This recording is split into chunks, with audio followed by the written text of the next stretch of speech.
ಗುರುಭ್ಯೋ ನಮಃ. ಹರಃ ಓಂ.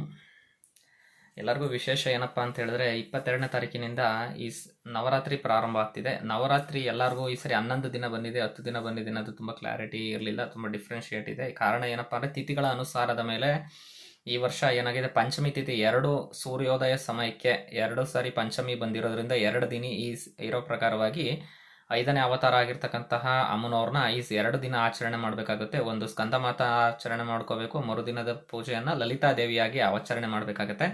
ಇದರಲ್ಲಿ ವಿಶೇಷ ಏನಪ್ಪಾ ಅಂತ ಹೇಳಿದ್ರೆ ಇದರಲ್ಲಿ ಒಂದೊಂದು ಥರ ಡಿಫ್ರೆನ್ಶಿಯೇಟ್ ಕೊಟ್ಟಿದ್ದಾನೆ. 22ನೇ ತಾರೀಕಿನ ದಿನ ಸ್ಟಾರ್ಟ್ ಆಗ್ತಕ್ಕಂತಹ ಪೂಜೆ ದಿನ ಅದಕ್ಕೆ ಶೈಲಪುತ್ರಿ ಅವತಾರ ಆಗಿರುತ್ತೆ. 22ನೇ ತಾರೀಕು ಸೋಮವಾರ ದಿನ ಶೈಲಪುತ್ರಿ ಅಮ್ಮನವ್ರನ್ನ ಆರಾಧಿಸಬೇಕು. ಅವತ್ತು ಸಾಧ್ಯವರೆ ಹಳದಿ ಸಮವಸ್ತ್ರದಿಂದ ಪೂಜಿಸಿ ಅಮ್ಮನವ್ರನ್ನ ಆಚರಣೆ ಮಾಡೋದು ತುಂಬ ಒಳ್ಳೆಯದು. ಅವತ್ತಿಗೆ ಓಂ ಹೈಂ ರಿಂ ಶಿಂ ಶೈಲಪುತ್ರಿಯ ನಮಃ ಈ ಮಂತ್ರನ ಹೇಳಿ ಹಳದಿ ಸಮವಸ್ತ್ರದಿಂದ ಈ ಅಮ್ಮನವ್ರನ್ನ ಪೂಜೆ ಮಾಡೋದ್ರಿಂದ ಅವತ್ತು ವಿಶೇಷವಾಗಿ ನಿತ್ಯಚರಗಳನ್ನು ನಾನು ನಿಮಗೆ ಕಳಿಸ್ಕೊಡ್ತಾ ಹೋಗ್ತೀನಿ. ಅದನ್ನು ನಿಮಗೆ ಡಿಸ್ಕ್ರಿಪ್ಷನ್ಸ್ ವಾಟ್ಸಪ್ಪಲ್ಲಿ ಚೆಕ್ ಮಾಡ್ತಾ ಬನ್ನಿ. ಮಂಗಳವಾರದ ದಿನ ಇರ್ತಕ್ಕಂಥದಕ್ಕೆ ಬ್ರಹ್ಮಚಾರಿಣಿ ಅಮ್ಮನವರ ಆರಾಧನೆ ಆಗಿರೋದ್ರಿಂದ ಓಂ ಹೈಂ ರಿಂ ಶಿಂ ಬ್ರಹ್ಮಚಾರಿಣಿಯ ನಮಃ ಅವತ್ತು ಹಸಿರು ಸಮವಸ್ತ್ರದಿಂದ ಅಮ್ಮನವ್ರನ್ನ ಆಚರಣೆ ಮಾಡ್ತಾ ಹೋಗ್ಬೇಕು. ಅದು ಬ್ರಹ್ಮಚಾರಿಣಿ ಅವತಾರ.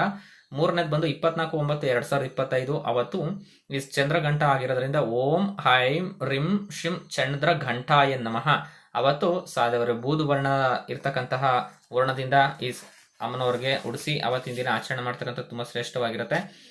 4ನೇ ಅವತಾರ ಆಗಿರ್ತಕ್ಕಂಥ ಕೂಷ್ಮಾಂಡ ದೇವಿ ಇರ್ತಕ್ಕಂಥ ದೇವಸ್ಥಾನ ಆಚರಣೆಗೆ ಓಂ ಹೈಂ ರಿಂ ಶ್ರೀಂ ಕೂಷ್ಮಾಂಡಿಯ ನಮಃ ಅವತ್ತಿನ ದಿನ ಕಿತ್ತಳೆ ಬಣ್ಣದ ಅಮ್ಮನವ್ರನ್ನ ಆರಾಧಿಸೋದು ತುಂಬಾ ಒಳ್ಳೇದಿರುತ್ತೆ.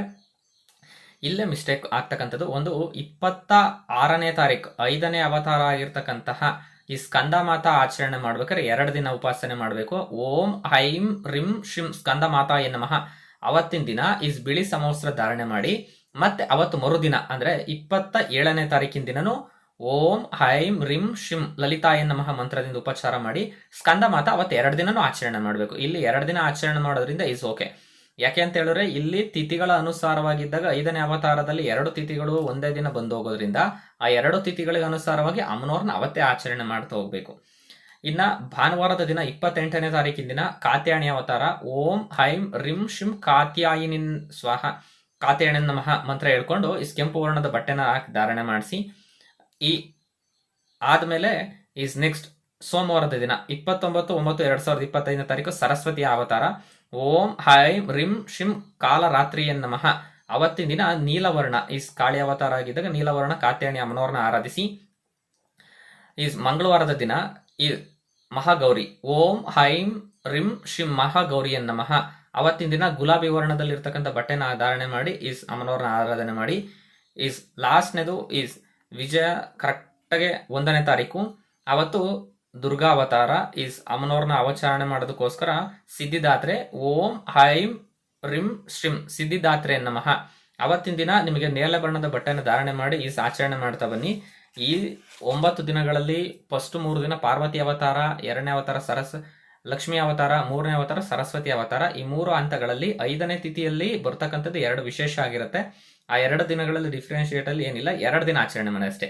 25 ಮುಗಿದ ಮೇಲೆ 26 ಮತ್ತು 27 ಒಂದೇ ಅವತಾರ ಸ್ಕಂದಮಾತನ ಆಚರಣೆ ನೋಡಿ 2 ತರ ಇರುತ್ತೆ.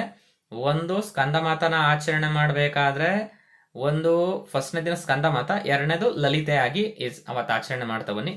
ಸರಿಯಾಗುತ್ತೆ. ನವರಾತ್ರಿನ ಎಲ್ಲರೂ ನಿತ್ಯ ಆಚರಣೆಯಿಂದ ಉಪವಾಸ ವ್ರತಗಳನ್ನು ಇದ್ದು ಆಚರಣೆ ಮಾಡಿ. ಒಳ್ಳೆದಾಗಲಿ.